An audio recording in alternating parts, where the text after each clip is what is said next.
Hello, my name is Ethan, and welcome back to another episode of Path of Exile Expedition League 3.15. In this episode, we have the Balance Manifesto.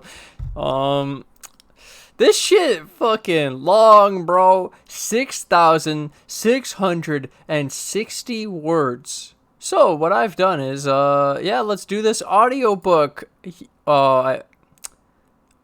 Shit. Yo, let me fix this. I changed my cam resolution so it looks a lot better. I figured out my cam settings were bad, so I fixed it. Should look a lot better now. But yo, we have this long ass post. I'm just joking about reading all this, okay? I just want you to know that. I've already made a TLDR, my own manifesto, too long didn't read. I took it down from 6,660 words to 291. I hope you guys enjoy this. It was a lot of fun. It was a lot of work. There's a smiley face missing there. There we go. Fixed it. I wasn't used to my camera being like this, but now, yeah, we're at a 1920 1080p camera instead of, I don't know what it was before. I'm not gonna lie. It wasn't that good. It was really blurry and shit. And I was wondering, dude, this camera should look good, and I fixed it. Anyways, let's get into it. I'm sure you guys don't care about the cam. Okay, so we have the 3.15 Manifesto TLDR. I'm going to try to make this as quick as possible, and let's go. So, minions. Melee physical damage grants 10% less attack speed, which is a pretty big nerf, and minion damage gives 25% less life to your minions. Okay, yep. Golems. Legion of the Primordial is a flat 100% increased golem buff effect instead of scaling with golem count. So you used to get 25% per golem, so it'd be 150% in our normal golem build. This means that it's 50% less than it was. Okay. Awakened Support Gems. Power nerfed. Quality of Awakened Support Gem is now the same as on the base Support Gem. Except for Awakened Generosity, the quality set is added to the gem, getting level 5 instead. Now, so there's something like Awakened Brutality, where you would get physical damage pen. You would reduce the enemy's physical damage reduction, like you would go through it with your hit. There was also the free Intimidate on Awakened Melee Phys. These are massive nerfs to Awakened Support Gems. Flask weaker by a lot. Rip Curse Immunity. That's no longer a thing. Rip Mana Flask. It's a lot worse than it was. Ailment immunity only works if you removed the specific ailment, and even if you do that, it only lasts for 1 second, so that's a lot worse. Poison. Poison was buffed by 50% more damage. I was right, boys. I was right. All our testing, we tried our fucking hardest. That's how bad it was. 50% more. I'm too fucking good at this shit.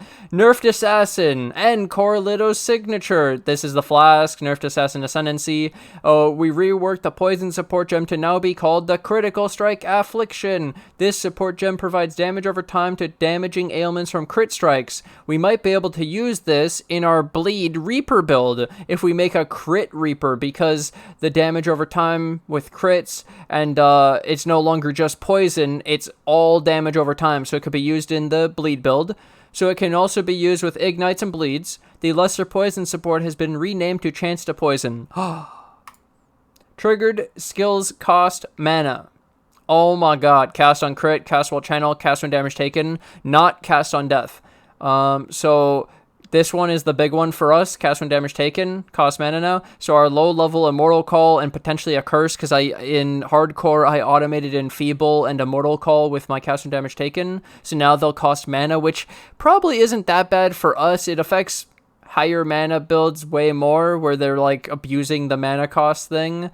And we weren't really ever abusing that anyways. And it also affects massively cast while channeling. If you do the cast while channel Desecrate Spirit Offering, our old build, that would be hurt a lot, but it's no longer a thing, so we don't care. You can maybe cast while channel like an offering or some desecrate thing, and it would now cost mana, which sounds pretty fucking bad if you gotta ask me.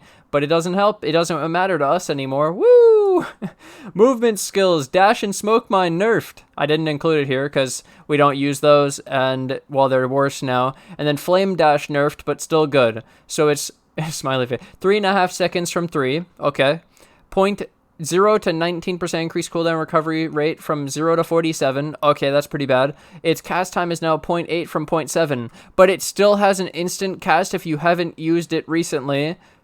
So this is still going to be the choice of mine because instant long-range dash, same old reason that I had before. Having it up less means that we can't move around the map as much as we could with just flame dash, so it is a nerf to the mobility, but what we use it for is still going to be good, so that's fine. Fortify. Still 20% damage reduction, and can scale to only 40% damage reduction with large investment. Apparently at the end game, you're only going to get it to 40, which is still 2 times the base. This sounds ridiculous, right? Like 20 to 40 sounds like a lot, but it is a huge nerf. You won't be able to fully rely on just Fortify with like a 96% damage reduction, insanity just off Fortify. Yup, big fucking nerf to Fortify. This one is huge.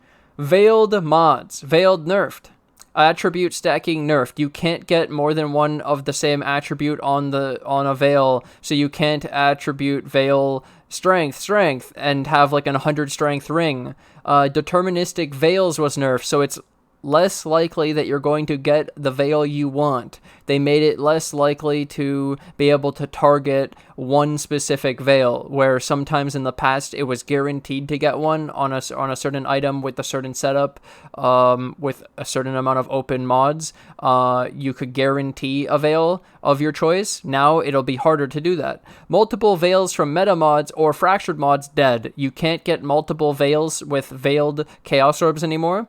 Aisling veil removes a mod before adding a veiled mod. So we used to use Aisling 4-star veil add as the final thing you do to an item. Well, if you do that, you most likely would remove a good mod that you needed. So you'd have to start with this. It's a lot different. I don't know what the hell you're gonna do.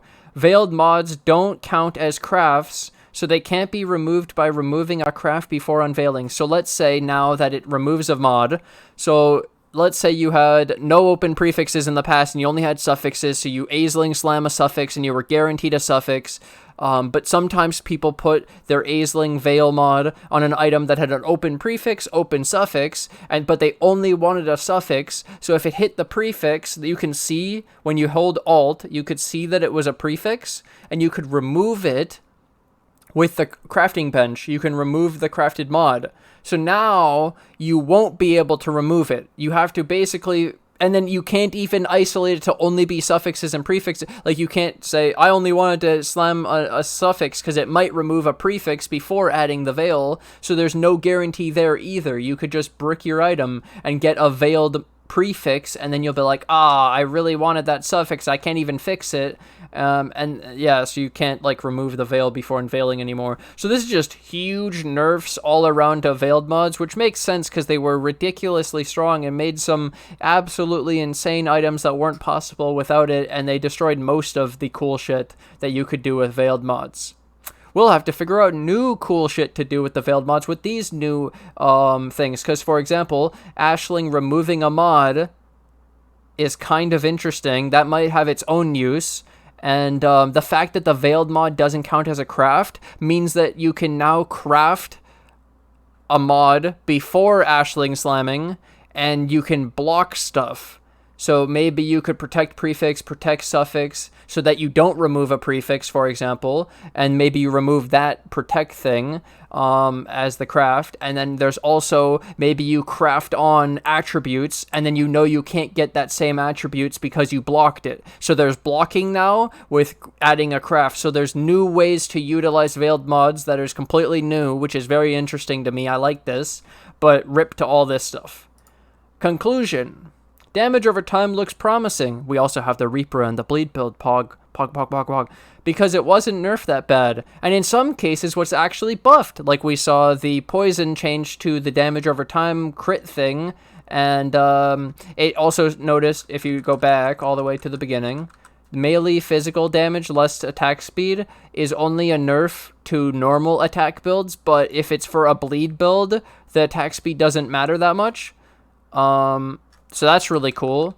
And then, okay, we go back. And in some cases, actually both. So it seems like a great way to bypass a lot of the nerfs is damage over time. Poison was just straight up buffed, so poison minions are more viable in this season by 50% than they were in the last season.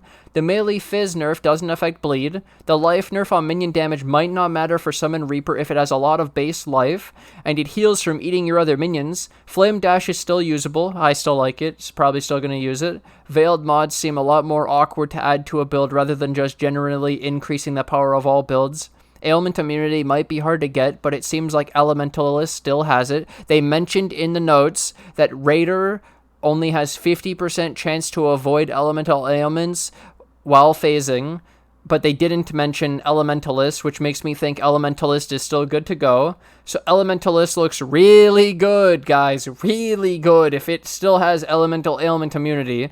Cruelty also piques my interest as a possibly a support gem we run for more damage with hits. It's 20 to 29% more damage with hits, and then based on the hit, you get this cruelty buff, which can give up to 50% increased damage over time damage. So dot damage. Very excited for the patch notes tomorrow. I hope you enjoyed my TLDR. It was a lot of fun to make. I like this a lot better than the log post. Dude, it took me fucking forever. It actually took forever. And then breaking it down, though, was a lot of fun and simplifying it. And I hope you guys enjoyed it, too. I missed a lot of stuff because I only wanted to note down what I found really important and really interesting and the stuff that matters for us.